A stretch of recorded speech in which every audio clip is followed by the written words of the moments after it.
সকাল সকাল রেডি হয়ে পড়লাম। কোথায় কোথায় যাচ্ছি? আজকে যাচ্ছি বল্লা মায়ের দর্শনে, উত্তর দিনাজপুরের বল্লা মায়ের দর্শনে। তো চলো যাওয়া যাক।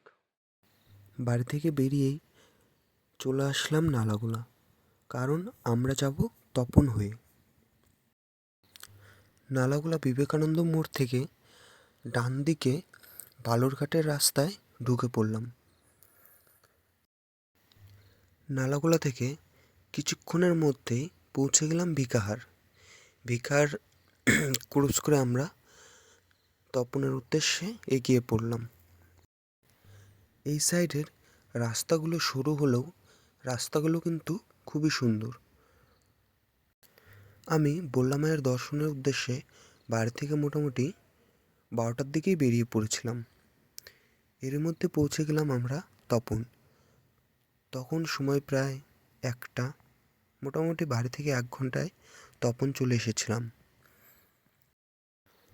আমাদের বাড়ি থেকে তপনের দূরত্ব প্রায় 42 থেকে 44 কিলোমিটার হবে।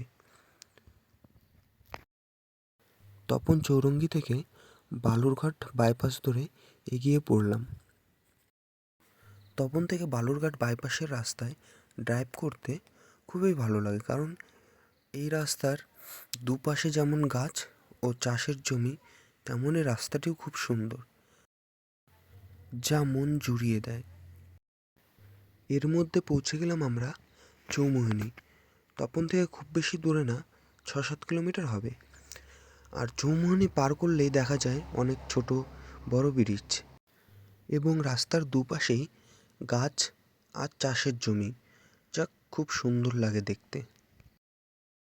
এরই মধ্যে আমরা বালুরঘাট বাইপাস ছেড়ে বাঁদিকে একটি রাস্তায় ঢুকে পড়লাম। এই মোড়টার নাম ঠিক আমার জানা নেই, তবে এই রাস্তাটি বাউলের দিকে যায়। মোড়টির পাশেই লেখা ছিল যদিও শিলিগুড়ি মোড়। আমি ঠিক জানি না এই মোড়টি আদৌ কী নাম। এই মোড়টি ক্রস করলেই অনেক কার্ভি রাস্তা দেখতে পাবা, যা খুবই ভালো লাগে। এরপরে আমরা বাউলের রাস্তা ছেড়ে ডান দিকে ঢুকে পড়লাম একটি পকেট রাস্তায়, যার দুপাশেই ছিল ধানের জমি। কোনো জমির ধান কাটা হয়েছে, কোনোটায় আবার কাটা হয়নি। খুবই ভালো লাগছিল। রাস্তাটা চিকন হলেও অনেক গাড়ি ঘোড়া চলছিল, কারণ বল্লা মায়ের দর্শনে সবাই যাচ্ছিল বা আসছিল দর্শন করে।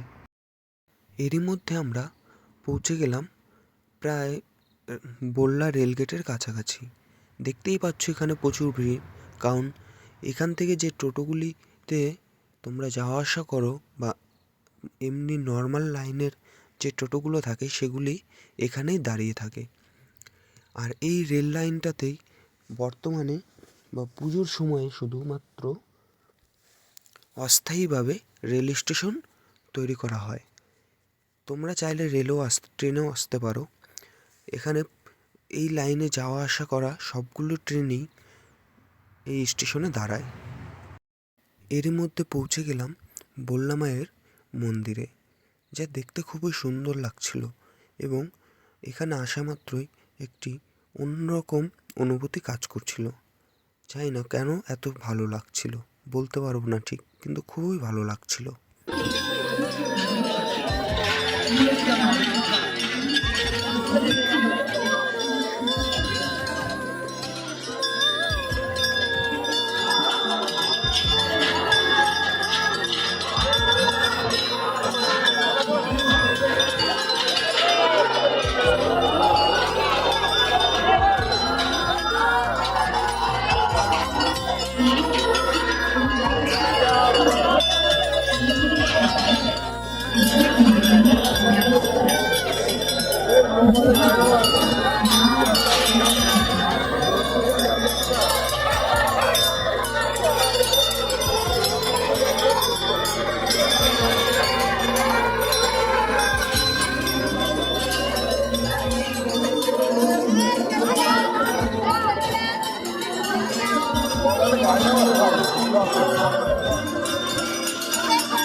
মায়ের দর্শন করে আস্তে আস্তে এগিয়ে পড়লাম মেলা ঘুরে দেখার জন্য।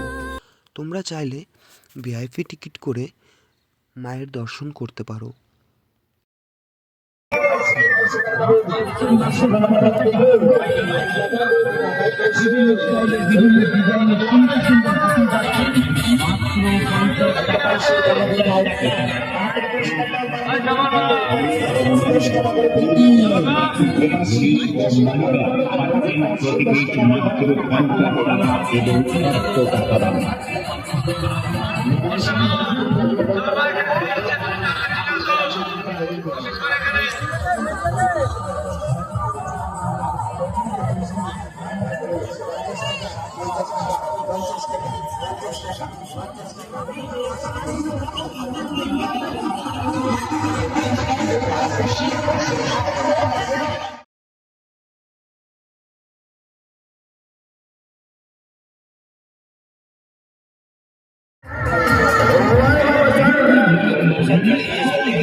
এরপরে আস্তে আস্তে মেলা ঘুরতে শুরু করলাম। মেলাটি অনেক বড় হওয়ায় এখানে সব কিছুই পাওয়া যায় বললে চলে। আর মেলাটি ঘুরতেও সময় লাগে অনেক। আমরা মোটামুটি 2 ঘন্টার মতো মেলা ঘুরেছিলাম, তবুও মেলাটি ঘুরে শেষ করতে পারিনি। বল্লা মায়ের দর্শন স্থানে আমরা এসে পৌঁছাই প্রায় 3টে নাগাদ। তারপর মায়ের দর্শন করে মেলা ঘুরতে ঘুরতে আমাদের প্রায় 5:30 বেজে যায়।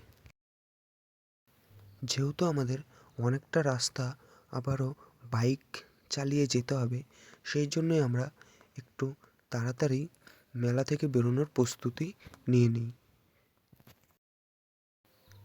বাড়ির দিকে যাওয়ার আগে শেষবারের মতো মায়ের দর্শন নেওয়ার জন্য এগিয়ে পড়ি মন্দিরের দিকে।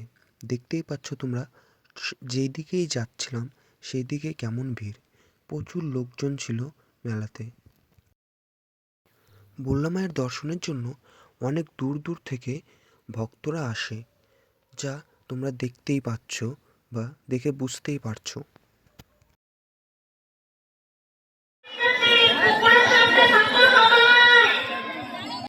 মায়ের দর্শন সেরে এবার আমরা বেরিয়ে পড়ি বাড়ির দিকে। বাড়িতে আসার সময় তপন রাধা গোবিন্দ মন্দিরে কিছুটা সময় কাটাই। রাধা গোবিন্দ মন্দিরে ঢুকেও খুবই ভালো লাগছিল, ভেতরে প্রভুর নাম নেওয়া হচ্ছিল। এরপর আমরা বেরিয়ে পড়ি কিছু খাওয়ার জন্য। একটি রেস্টুরেন্টে ঢুকে কিছু খাওয়া দাওয়া করে তারপর বাড়িতে এসে পৌঁছাই প্রায় 10টার সময়।